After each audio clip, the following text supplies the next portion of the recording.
হ্যাঁ কোন আউযুবিল্লাহি মিনাশ শাইতানির রাজিম বিসমিল্লাহির রহমানির রহিম ইকরা বিসমি রাব্বিকাল্লাযী খালাক পড়ো তোমার প্রভুর নামে যিনি আমাকে সৃষ্টি করেছে। আল্লাহ তাআলা সৃষ্টিকর্তা, আইনদাতা, রিজিক দাতা। এই তারেক রহমান, আমি শ্রদ্ধা করি লন্ডনে বসে বসে যা বলছেন, আমি এমন কোনো ওয়ার্ড কোনো আমি দেখি নাই আপনার।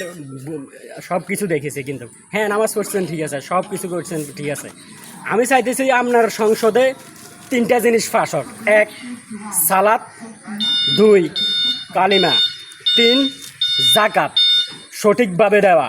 আমনেগো কাজকর্ম সবগুলো ভুল পর্যায়ে চলতেছে। আপনার মায়ের পরে আপনি আসছেন, বাপের পরে মায়ে গেছে, মায়ের পরে আপনি আসছেন। আপনারা কি গণতন্ত্র চালাইতেছেন না রাজতন্ত্র চালাইতেছেন? আপনারা নিজেকে নিজে প্রশ্ন করেন। বাপ দাদার আইন মানি নিছেন, কোরআন নিয়ে কোনো আইন মানতেছেন না। আপনারা যদি এই পাঁচটা জিনিস সংসদে পাশ করতে পারেন, তাহলে আপনাদের রাষ্ট্র হিসাবে আমি মানিয়ে নিতে পারবো, আর নইলে মান নিতে পারবো না। আর 10 টাকার যে নোটটা আছে এটা চেঞ্জ করার কথা বলতেছি মাননীয় প্রধানমন্ত্রী। 10 টাকার নোটের মধ্যে আল্লাহু আকবার এটা নিয়ে টয়লেটে যাইতেছে, সব জায়গায় যাইতেছে। এই বাইতুল মোকাররমের এই নোটটা চেঞ্জ চাই আমি। ডাল